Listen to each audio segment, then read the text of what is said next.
¿Qué tal? Les habla Jorge Gestoso. En el programa de hoy, las relaciones de Estados Unidos con América Latina bajo la presidencia de Joe Biden, con otra notable invitada, Arantxa Tirado Sánchez, politóloga y académica directamente desde Barcelona.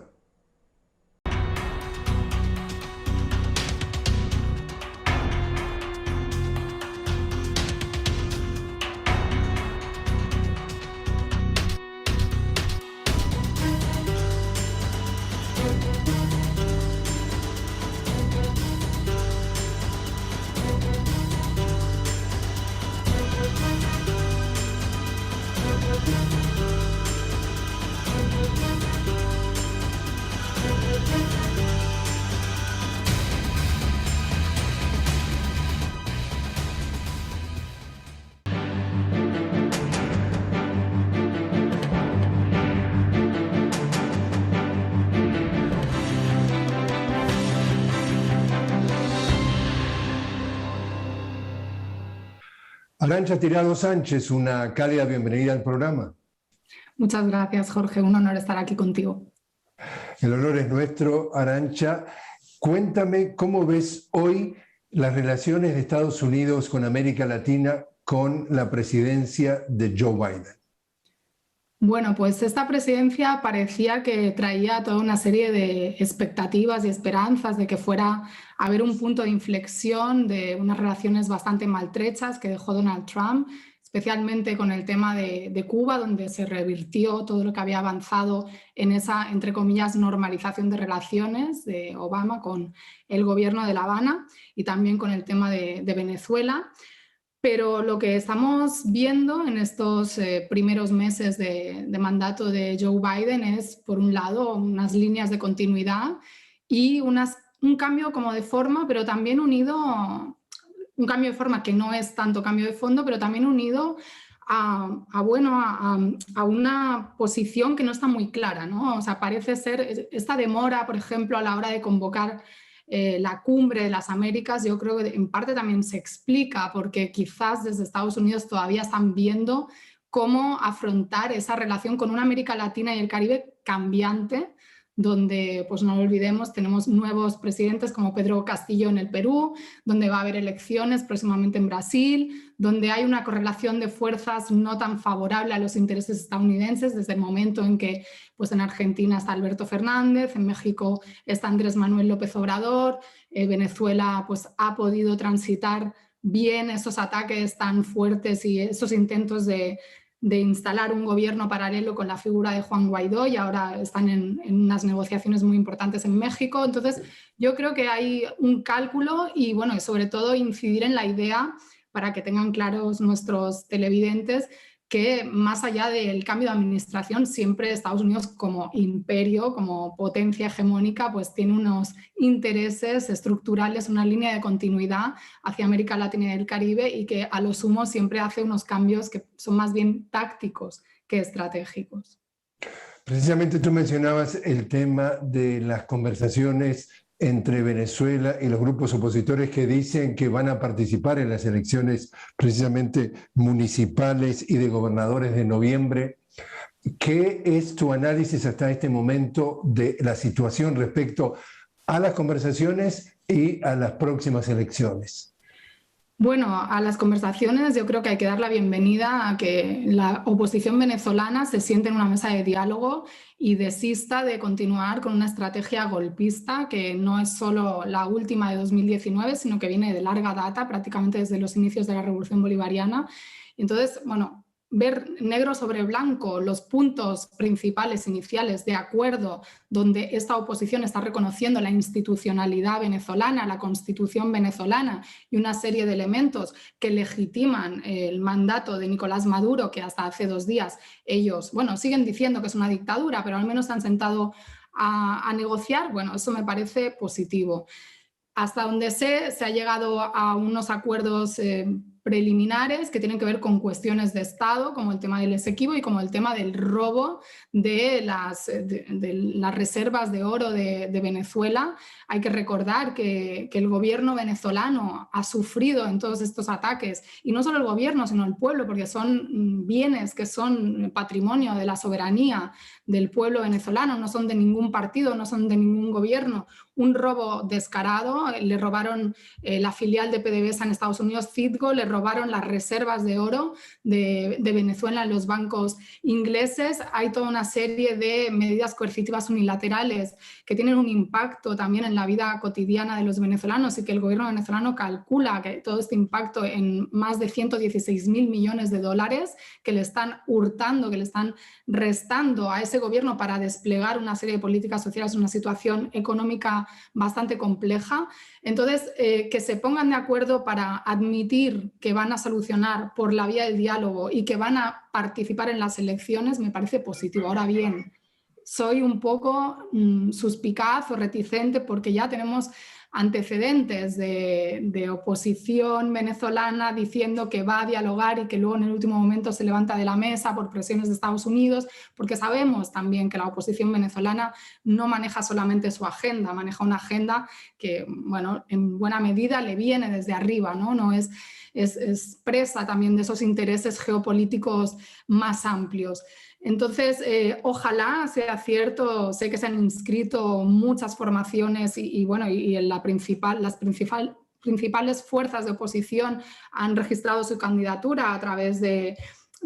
la Mesa de Unidad Democrática. Se van a presentar aparentemente con este nombre y ojalá, ¿no? Ojalá cumplan eso y reconozcan, tanto si ganan como si pierden, que existe una institucionalidad en Venezuela que es totalmente democrática y que ellos han optado por una vía que no es democrática para tratar de acabar con un proyecto político que es tan legítimo como su proyecto político. Y yo diría que incluso más, porque hasta la fecha tiene el respaldo mayoritario del pueblo venezolano. En tu caso has escrito un libro, has escrito varios libros, pero uno de ellos se llama Lawfare y dices tú, golpes de Estado en nombre de la ley. ¿Existe en tu análisis que se esté incubando, que se esté coordinando otro posible golpe de Estado bajo ese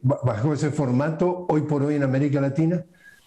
Sí, yo el caso que veo más evidente, y lo he mencionado en otras entrevistas, es el de Andrés Manuel López Obrador, que cabe decir que fue la primera víctima para mí, bajo mi análisis del lawfare, cuando todavía no se utilizaba este término de manera extendida, no se había puesto todavía de moda en el mundo periodístico, en el mundo político, y fue el caso del desafuero contra Andrés Manuel López Obrador. Pero en los últimos meses, ya con Andrés Manuel López Obrador, porque eso fue cuando él era jefe de gobierno de la Ciudad de México, ¿no? Hace ya unos cuantos años, previo a las elecciones de 2006, que parecía que eran unas elecciones que él iba a ganar de calle y que luego estuvieron envueltas en acusaciones y denuncias de fraude.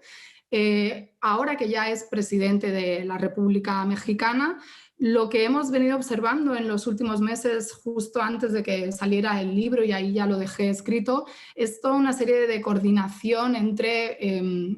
unos actores políticos en forma de padres que han puesto unas denuncias penales contra el presidente de la República por una supuesta falta de insumos para el tratamiento de sus hijos enfermos de cáncer. O sea, un tema altamente sensible y un tema que obviamente el gobierno mexicano tiene que atender y que hay problemas, ¿no? Pero no son problemas que haya traído este presidente, o sea, son problemas preexistentes, pero que ahora se están utilizando, bajo mi criterio, de manera política, pues para llegar incluso a plantear esa denuncia ante la Fiscalía General de la República contra el presidente y contra el secretario de Salud también por este tema, lo cual podría abrir una vía para una impugnación legal y cuando menos ya está esa campaña de descrédito coordinada en los medios, porque lo que se ha visto es que los principales medios de comunicación mexicanos han estado posicionando este tema de manera muy destacada en portadas, dándole mucha cancha, y esta es una de las características del lawfare, ¿no? Ese acompasamiento del uso de lo legal, lo judicial con el poder mediático para denigrar la imagen de los líderes políticos de la izquierda latinoamericano-caribeña. Bueno, justamente, si lo vemos en perspectiva, primera década de este siglo XXI en América Latina, 11 de 18 países con gobiernos progresistas, segunda década, viene la ofensiva neoliberal y trata de borrar de un plumazo, como tú dices, a través del lawfare, de la misma manera que en los años 70, a través del Plan Cóndor, hicieron desaparecer a los opositores políticos. Acá se trató de hacer desaparecer desde el punto de vista de la vida política a los grandes líderes de América Latina. Y entonces, ahora también lo que estamos viendo es el caso del Perú, el caso de Bolivia. Incluso esto parece que lo ha de alguna forma implementado Donald Trump, porque aún hoy él sigue diciendo que las elecciones de Estados Unidos fueron un fraude y que no los reconoce. Bueno, las elecciones de Bolivia, a pesar de todo lo que dijo la OEA, no hay ninguna documentación que hubo fraude, sino que Evo ganó en primera vuelta. Ahora en Perú gana Pedro Castillo, pero tardaron semanas en hacerla oficial, y Keiko Fujimori seguía insistiendo el mismo cuento de Donald Trump. ¿Cuán frágil tú ves o no que sigue estando, digamos, la institucionalidad, la democracia o estos intentos de democracia en América Latina, que apenas presidentes o candidatos que quieren proponer programas sociales inmediatamente los intentan fusilar a través ya sea de recursos de un golpe, como en el caso de Evo, o del lawfare en el caso de los otros líderes?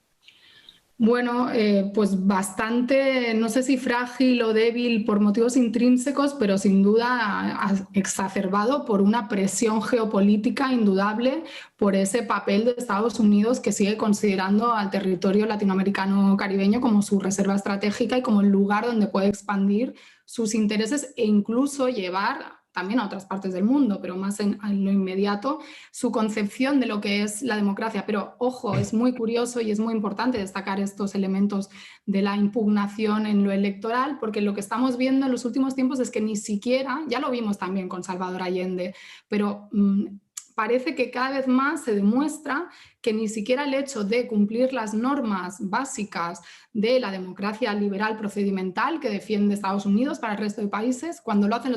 los países latinoamericano-caribeños y ganan opciones de izquierda, eso no es suficiente. Esto lo hemos visto en Venezuela a lo largo de estas décadas. No importa que el chavismo se haya refrendado en las urnas, haya ganado 23 de 25 elecciones, no importa que Evo Morales efectivamente ganara limpiamente, que hubiera el margen suficiente según su constitución, la constitución boliviana, para poder asumir la presidencia. Se armó una operación, le pudiéramos decir incluso ahí innovando, un lawfare electoral, ¿no? El uso de los instrumentos de injerencia vía la OEA, pero enfocado sobre todo en estas misiones de observación electoral que fueron utilizadas sobre todo por parte de su secretario general, ¿no? Porque dentro de las misiones de observación electoral hay gente pues proba y gente que no se presta a eso, pero que se sintieron utilizados por su secretario general para hacer pues todo un guión que estaba ya previsto. Y luego el hecho de que, bueno, cuando gana la izquierda y al final se tiene que asumir por el peso de los hechos o los números que son irrefutables, que efectivamente ha ganado la izquierda limpiamente y ya tienen que dejar que alguien como Pedro Castillo asuma la presidencia, ¿qué sucede? Que no es un gobierno soberano para elegir quiénes pueden ser los miembros de su gabinete. Y tenemos el caso del ex canciller ya, que ha durado prácticamente 20 días, Béjar, el canciller peruano, que se le ha armado todo un escándalo mediático, político, con participación del ejército peruano, con elementos muy turbios, ¿no? De agencias de inteligencia y demás, para sacarle pues supuestas declaraciones o participaciones solo por el hecho de que es una persona que viene de la militancia de una izquierda antiimperialista. Y ahora pues tenemos un nuevo canciller que una de las primeras cosas que ha hecho ha sido firmar un convenio de cooperación con la agencia, la USAID, que es la agencia de cooperación estadounidense, para dejar claro que va a haber unos mínimos que se van a respetar desde Perú. Entonces yo me pregunto sí se puede realmente aportar o hacer algo con estas constricciones tan grandes, ¿no? Que limitan el libre ejercicio de esas democracias, incluso el libre desarrollo de una institucionalidad que a lo mejor hay países que quisieran innovar en ella, como Venezuela con un Estado comunal u otras vías de participación, pero que cuesta mucho que en los países periféricos, sobre todo, pues los países del centro y singularmente Estados Unidos, respeten esa voluntad de los pueblos de autodeterminación en todos los sentidos. Arantxa, te invito a hacer una pequeña pausa. Estamos hablando con Arantxa Tirado Sánchez directamente desde Barcelona sobre lo que es hoy la realidad en América Latina. Arantxa es politóloga, es académica y tiene títulos demasiado largos como para ponerlos, pero es absolutamente una eminencia en los temas de relaciones internacionales y en América Latina. Enseguida regresamos.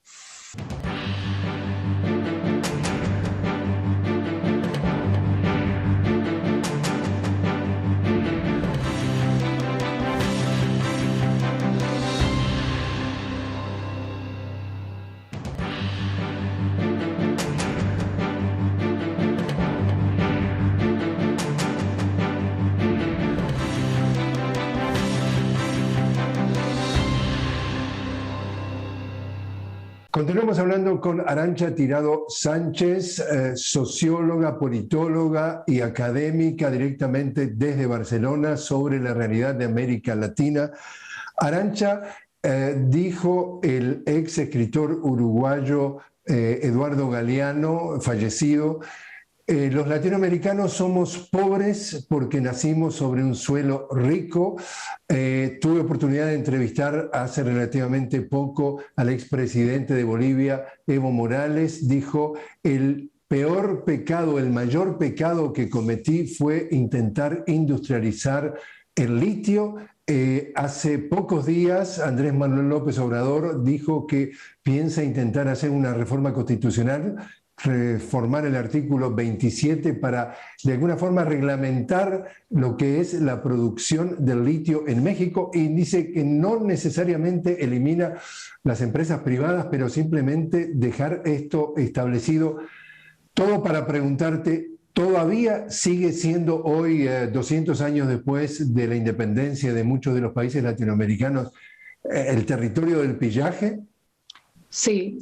totalmente, por desgracia. No es una novedad. Efectivamente, Eduardo Galeano en esa maravillosa frase lo condensa de manera brillante, pero en su libro Las venas abiertas de América Latina, que nos ha marcado a tantos, pues lo explica muy bien cómo fue esa extracción, esa exacción por parte de España de todos estos minerales que en la actualidad yo creo que incluso tienen mayor importancia, porque si hay algo que define estos momentos de la geopolítica es esa pugna por los recursos naturales por parte de las principales potencias, y América Latina y el Caribe, como yo decía antes, es la reserva estratégica, no es un término mío, es un término que utilizó el Che Guevara en su momento, y eso se está viendo en cómo Estados Unidos está disputando con China el acceso, China y con otros países. En el caso de Bolivia se vio muy claro, justo antes del golpe, creo que Bolivia estaba tratando de hacer un acuerdo con Alemania para la extracción del litio, o sea, cualquier tipo de diversificación que saque los intereses estadounidenses en el continente, en el hemisferio, en lo que ellos consideran su área natural de expansión, pues lo ven como un ataque, pues remontándose prácticamente a la doctrina Monroe y al corolario Roosevelt del siglo XIX. Pero en el siglo XXI, en un capitalismo que necesita esos minerales para desarrollar una industria de punta, sea en el sector tecnológico, donde Estados Unidos está en disputa con China, ¿no?, por tantos temas, el 5G, entre otros, y para la industria militar o la industria aeroespacial, o sea, industrias que realmente tienen poderosos intereses detrás, mueven mucho dinero y que además, no lo olvidemos, Estados Unidos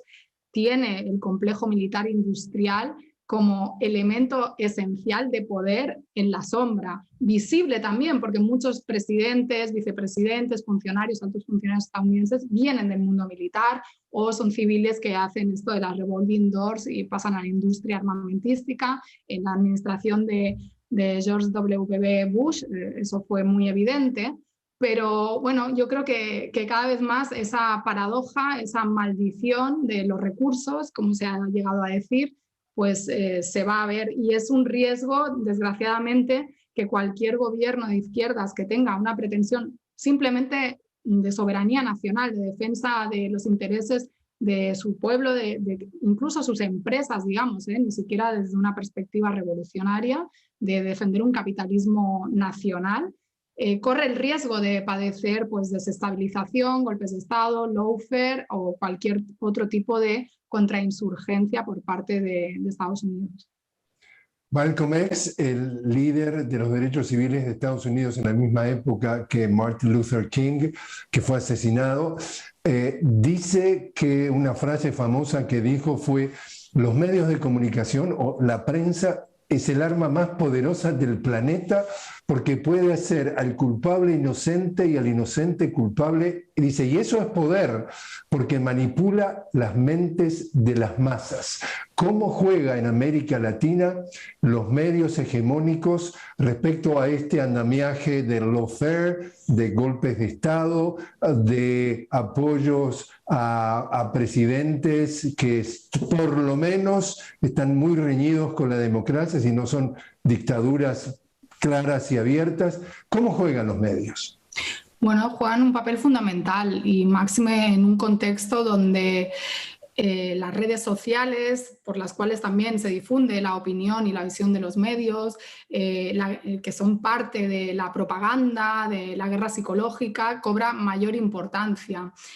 para formar y deformar las opiniones. No olvidemos, primero, que los medios de comunicación, bueno, como diría el expresidente Rafael Correa, son la opinión publicada, no necesariamente la opinión pública, porque muchas veces lo que hay detrás son grandes conglomerados empresariales, gente que, incluso fondos de inversión, ¿no?, que invierten en determinados medios y que obviamente la línea editorial de esos medios se ve condicionada por quienes son sus propietarios. Esto no es algo de la actualidad, esto es algo de toda la vida. Y esas empresas pues defienden sus intereses, lógicamente, y reproducen la visión de las élites. Y esto se expresa en una división, un divorcio que podemos ver en muchos países entre lo que está en las cabeceras de los principales periódicos o en la televisión, digamos, comercial, canales privados,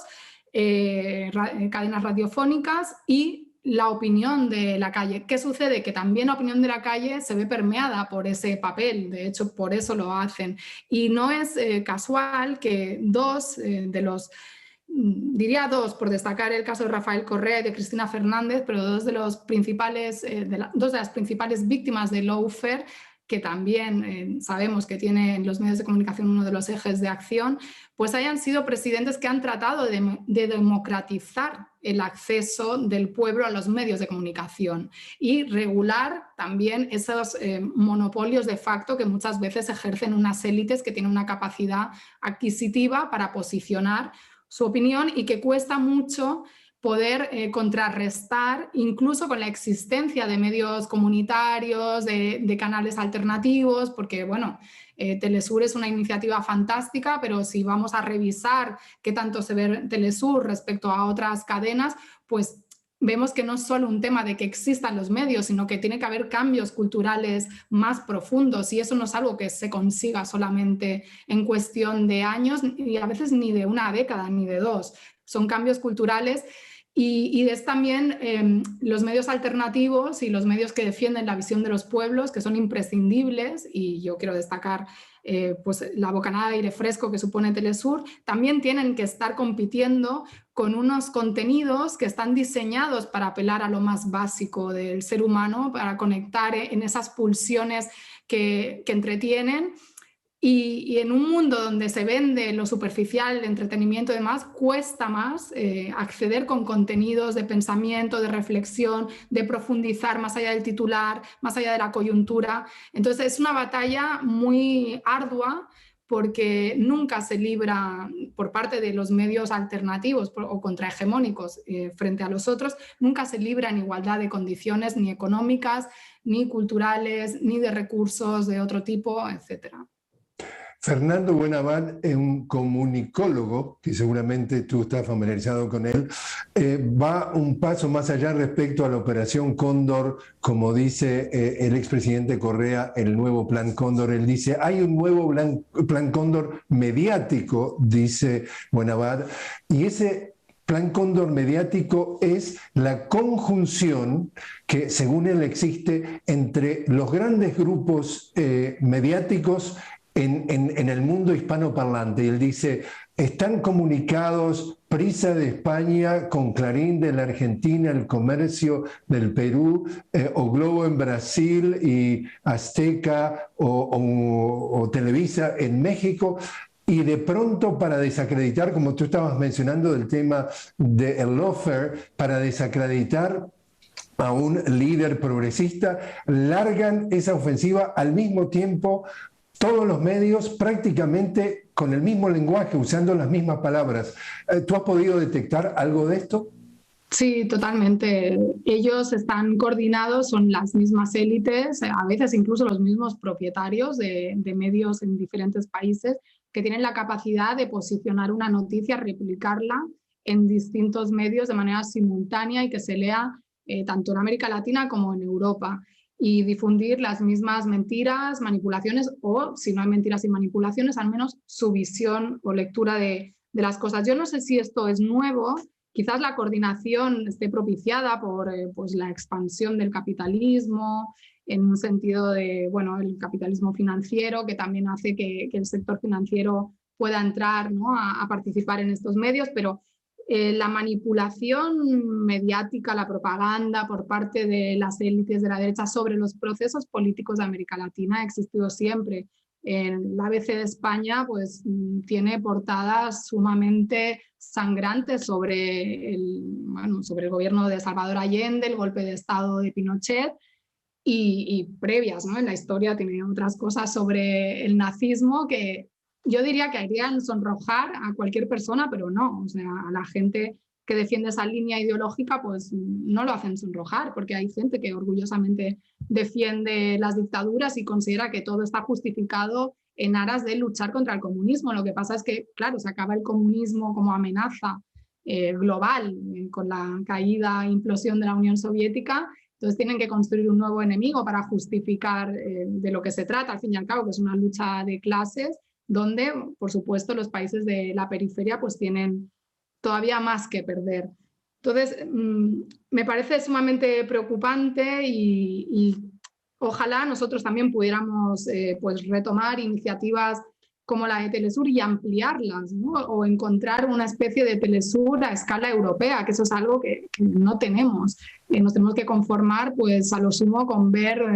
televisión más o menos de calidad de alguna cadena pública de algún país europeo, pero no tenemos como una televisión común que dé una visión de los pueblos, de las luchas de Europa, que la hay. O sea, no es que en Europa no se mueva nada. En ese sentido, pues nos da mucha envidia lo que ustedes han conseguido hasta ahora. Arantxa Tirado Sánchez, muchísimas gracias por haber estado con nosotros. A ustedes.